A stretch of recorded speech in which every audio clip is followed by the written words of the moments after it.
Boa noite, meu grupo composto por Diana Alves, Elton Monteiro, João Vitor, Ramon Marcondes e Vitória Paiva vai tratar sobre o capítulo 1 e 2 do livro sobre a introdução ao desenho urbano no processo de planejamento. Nessa primeira etapa, foram realizadas intervenções urbanísticas e programas de renovação urbana de grandes cidades que estavam sendo prejudicadas pela Segunda Guerra Mundial, onde a intenção era recompor áreas do tecido urbano destruídos por bombardeios, até mesmo os que não haviam sido atingidos, mas que eram considerados deteriorados ou em decadência. Entretanto, estavam ocorrendo protestos contra esse projeto de renovação urbana, principalmente em bairros pobres. Os novos projetos e planos pós-guerra com essa linha de raciocínio estavam sendo desenvolvidos de acordo com o padrão e norma dos Congressos de Arquitetura Moderna e da Carta de Atenas. Se coloca à disposição também a visão de um dos urbanistas responsáveis por essas reconstruções, o Sir Percy Johnson Marshall, que projetou a área da Catedral St. Paul em Londres. Apesar de ter sido devastada pelo intenso bombardeio, ainda ficou de pé algumas edificações. Todavia, o urbanista dá a entender que talvez fosse melhor que tudo tivesse caído para possibilitar o livre exercício do urbanismo modernista. A intenção dessas novas cidades era ser vista como corretamente planejado para o conforto, além de beneficiar grandes empresas que estariam a caminho para maior eficácia de atuação e nova forma de comprar, como shopping centers, entre outros fatores. Essas intervenções do poder público, ou que tinham apoio por obter o mesmo segmento e ideais, buscavam adequar as áreas centrais, como mercado comercial e habitações, às novas funções apontadas por planos diretores e políticas de renovação. Eles impunham o que chamavam de CBDs, Distritos Centrais de Negócios, onde fazia parte do planejamento urbano adquirir grandes sistemas viários e conjuntos habitacionais em periferias, com a intenção de dar mais condições dignas, se tornando um novo padrão de ocupação, as esplanadas monumentais, shopping centers, etc. Com isso, as cidades eram então vistas como simples problemas de funcionamento, maximização de investimentos e viabilização da reprodução e acumulação do capital. Com toda essa mudança e desenvolvimento com o tempo, trouxeram consequências e problemáticas como violentas remoções de grupos de baixa renda e minorias étnicas, que geraram protestos e até mesmo lutas urbanas de violentas proporções de base racial, pois a população se revoltou com tais situações de imposições. Como nos Estados Unidos nos anos 50, que foi aprovada uma legislação que dava direito ao poder público a obter imóveis em condições de abandono, ou seja, podiam tomar aquele local e construir o que achassem desejável para a cidade. E um dos objetivos seria o incremento de impostos. Essas políticas eram conhecidas como remoção urbana ou até mesmo remoção de negros, por seu viés preconceituoso e de elite. E no Brasil, principalmente no Rio de Janeiro, iriam implementar políticas e programas como Arrasa Quarteirão, que para a população foi vista como intervenções modernistas traumatizantes por conta da retirada violenta de favelas, e hoje ainda ronda o fantasma dessa ideologia, que se utiliza do discurso de ser o remédio para doenças patológicas dos centros decadentes, que foi o caso de São Paulo e o prefeito Jânio Quadros. Como pioneiro em crítica profunda, com função de conscientizar sobre essas ideologias de planejamento, surgiu o livro da jornalista americana Jane Jacobs de 1961, onde ela destacava fatores e qualidades urbanas que foram ignorados pelos planos modernistas, como, por exemplo, a variedade de funções e suas interrelações, a importância de haver intensas atividades nos espaços públicos para maior segurança e as limitações da ordem visual. Os trabalhos que colaboraram nessa missão de conscientização foram gerados pelas ciências sociais, onde levantava a incompatibilidade entre os planos urbanísticos e os interesses das populações atingidas, enquanto o restante desenvolveu pesquisas comprovando a importância dos valores e das relações sociais para os bairros de baixa renda. No Brasil, foram fundamentais as pesquisas de Bergman de 1976, que demonstrou a inadequação das políticas de remoção de favelas no Rio de Janeiro, e também a de Valadares de 1978, que demonstrou a falência dos programas de financiamento e dos conjuntos habitacionais. Robert Goldman, em sua postura anárquica, e de Paul David Duff, de 1965, lançaram na época o conceito de planejamento advocacional, que se tornaria popular nos Estados Unidos, onde técnicos eram contratados por comunidades atingidas por um projeto ou plano para que advoguem soluções alternativas. Nessa segunda etapa, vai se tratar de uma teoria pós-modernismo na arquitetura, onde entra em debate a importância do patrimônio histórico para os valores tradicionais, as culturas alternativas e uma conscientização dos excessos do consumismo. Queriam trazer essas vertentes de pensamento onde a linguagem técnica e valores transmitidos tradicionalmente na cultura de um grupo social, sem sofrer influência externa, ou seja, aderir a esse segmento de arquitetura vernacular, onde empregam materiais e recursos do próprio ambiente em que a edificação é construída, tendo uma tipologia arquitetônica com caráter local ou regional, geralmente sem a supervisão de arquitetos profissionais, ressurgindo de certa maneira o humanismo. Os influentes nessa questão foram os trabalhos de Gordon Cullen, de 1961, e Ivar de Wolf, de 1963, que abordaram sobre o interesse público e profissional pelo ambiente construído vernacular. Ambos autores se inspiram em cidades antigas e no urbanismo espontâneo, além de tratarem também de morfologia urbana. Todas essas ações e pesquisas ocorreram por conta do desenvolvimento dessa nova corrente de pensamento arquitetônico que veio para mudar alguns ideais extremistas do movimento moderno. Foi uma tentativa mais válida e original de recuperação e reinterpretação de símbolos e linguagens tradicionais ou populares ignorados pelo modernismo. Um dos seus responsáveis seria Charlie Jenkins, com seu importante trabalho e expressão chamada Arquitetura Pós-Moderna, de 1977. O público em geral consumiu facilmente o pós-moderno, talvez por consequência das problemáticas que o moderno gerou. Popularizaram na época o pós-moderno como o urbanismo mais consciente do passado e patrimônio instalado. A corrente neovernacular também se popularizou pelo fácil consumo de símbolos, só que apelando para o rudimentar ou rústico, que seria o produto chique. Sobre as estruturas suportes, são elementos para transformações que acabaram transmutados em praças, residências, etc., que são, por exemplo, os anfiteatros romanos. Nessa terceira etapa, estava em um período que ocorria a ampliação da democracia na gestão urbana e na própria produção arquitetônica com participação da população. A partir disso, se conquistou importantes reivindicações e liberdade para movimentos sociais, até mesmo por conta de diversos protestos e resistência aos programas de intervenção moderna, onde o descontentamento dos habitantes existia por ainda viverem em uma área com ambientes modernistas. A população foi ganhando voz na participação comunitária em seus processos de planejamento, e mais especificamente nos programas habitacionais. Com o progresso e desenvolvimento, surgiram questões e grupos de defesa do meio ambiente e a ecologia, que se impunha como ciência necessária para a sobrevivência humana e levantava o fator de se utilizar os recursos não renováveis e a conscientização de produtividade econômica.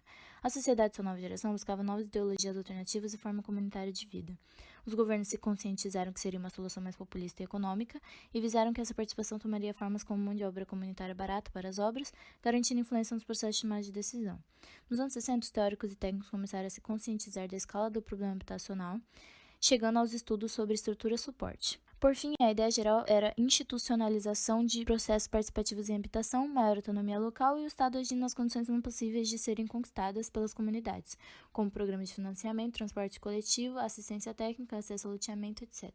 Ainda nos anos 60, a quarta etapa foi de muita exposição de opinião pública sobre a não eficiência dos projetos de arquitetura e urbanismo realizados com os preceitos do movimento moderno, em termos de estética, conforto ambiental e até mesmo aspectos econômicos e funcionais. Essas críticas eram realizadas através de obras e criações artísticas da época.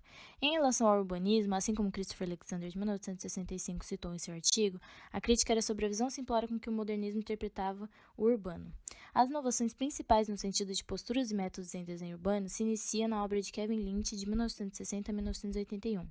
Lynch não criticava o modernismo, mas traz a ideia de introduzir novas características de análise e atuação sobre a forma urbana, principalmente voltada à percepção do meio ambiente. Sobre o Brasil, é citada a cidade de Brasília como forte exemplo modernista, que foi elogiada em diversas de suas soluções urbanísticas e por conta disso sofreu poucas críticas. As que mais foram levadas em consideração se trata da pouca eficiência na utilização do solo. Nessa nova ideia de cidade, para romper com as tradições anteriores do urbanista e levando em conta o que a população espera de vantajoso em uma cidade normal, que é citado no artigo, são variedade, flexibilidade, oportunidades múltiplas, distâncias fáceis para o pedestre, tipologias arquitetônicas variadas e elementos socioculturalmente vitais, como esquinas, botequins, praças e ruas com usos mistos e bastante animação urbana. Já no início dos anos 70, entramos na última etapa das 5 questões tratadas neste presente artigo, onde se veriam expostos os resultados e limitações dos processos e práticas do planejamento urbano. Sobre os países de primeiro mundo, a dificuldade de implementar um planejamento que fosse eficiente se elenca em 3 principais causas citadas por Gurey de 1981 no texto, que é o desfalecimento da base comunitária das sociedades, o controle centralizado dos serviços públicos e a submissão dos assuntos locais aos interesses dos partidos públicos. Outra razão das dificuldades encontradas pelo planejamento urbano foi o excesso tecnocratismo que permeava suas teorias e métodos de análise e implantação. A dimensão política também ajudava a complicar esses planos por ficar à mercê dos interesses imediatistas e eleitoreiros.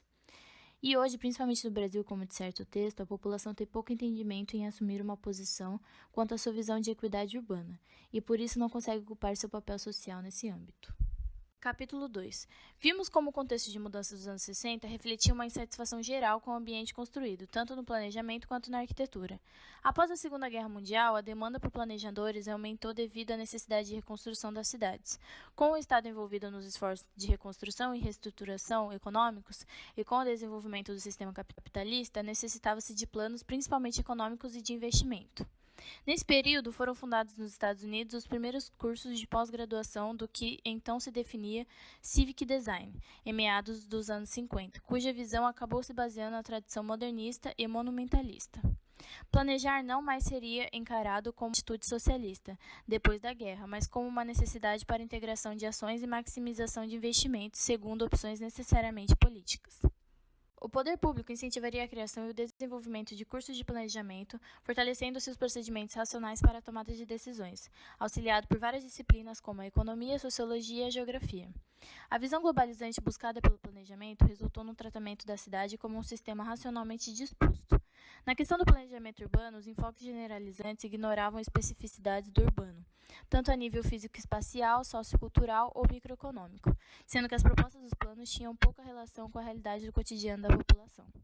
Arquitetos formam-se planejadores, buscando nas ciências sociais novos instrumentos para intervir no tecido urbano.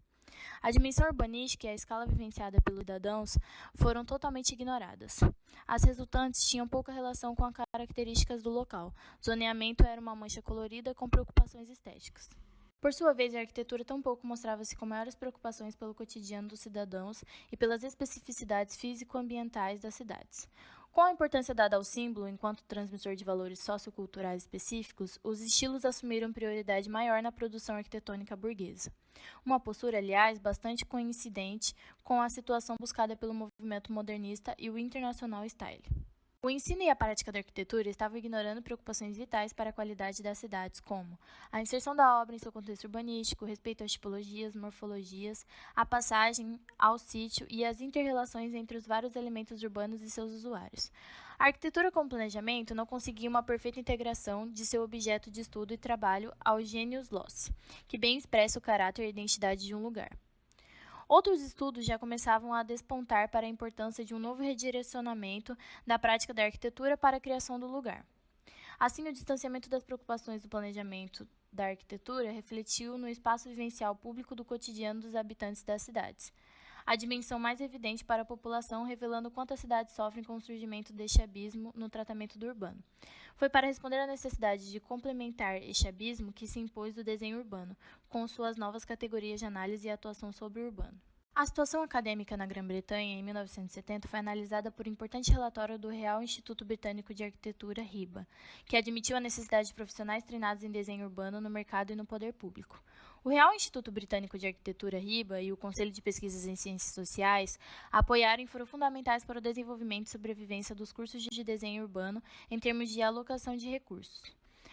Foi também vital para a conquista do espaço profissional no mercado de trabalho, pois os graduandos em desenho urbano eram tidos como portadores de uma série específica de conhecimentos e ideais. Nos Estados Unidos da América, a educação do desenho urbano era implementada em diversos cursos, sendo iniciada aparentemente em 1960 em Harvard.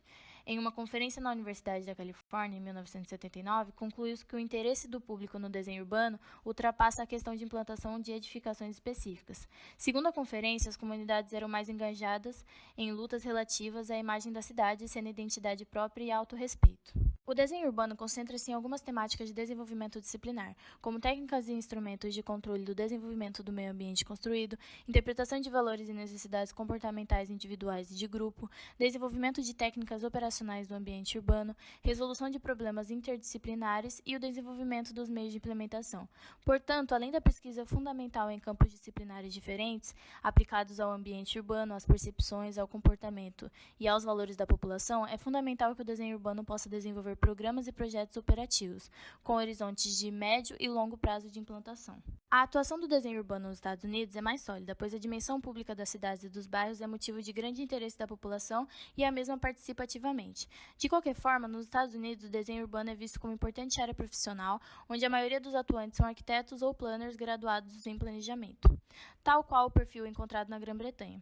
A diferença é que, no contexto de desenvolvimento norte-americano, a questão da qualidade da dimensão física e espacial da cidade adquire importância fundamental à reprodução do capital e à satisfação política dos grupos de comunidade. Este contexto é, acredito, de especial interesse para nós, uma vez que o sistema capitalista norte-americano, quanto à questão da ocupação do solo urbano e dos empreendimentos imobiliários, possui situações extremas e equiparáveis a grandes metrópoles brasileiras. Boa noite. Agora eu vou falar sobre o estudo de caso de cidade planejada e utilizamos nesse contexto a cidade de Palmas, Tocantins. A cidade de Palmas é a capital do estado do Tocantins, que fica localizado na região norte do país. Neste slide está representado um croquis da cidade de Palmas. Cidade essa que foi projetada pelos arquitetos Luiz Fernando Cruvinel e Alfredo Antunes de Oliveira Filho. E Palmas é considerada a última capital planejada no século XX. Em relação à população, a previsão inicial para Palmas era de 300 mil habitantes, podendo chegar a 1.200.000 pessoas. Atualmente, Palmas conta com 306 mil habitantes, aproximadamente. O partido urbanístico se estrutura sobre a proposta de um sistema viário hierarquizado e orientado pelos pontos cardeais, junto a elementos paisagísticos como a Serra do Lajeado a leste e o Rio Tocantins a oeste, ambos em paralelo ao sítio plano destinado à cidade. A setorização se organiza em quadras, de acordo com os usos. As áreas de preservação ambiental junto aos córregos, que descem da serra em direção ao rio, são generosas. Diretrizes de planejamento da ocupação do espaço urbano futuro estão voltadas para o controle da expansão e otimização dos custos relativos à implantação da infraestrutura. A partir de uma análise dos projetos de Washington, Belo Horizonte e em especial de Goiânia,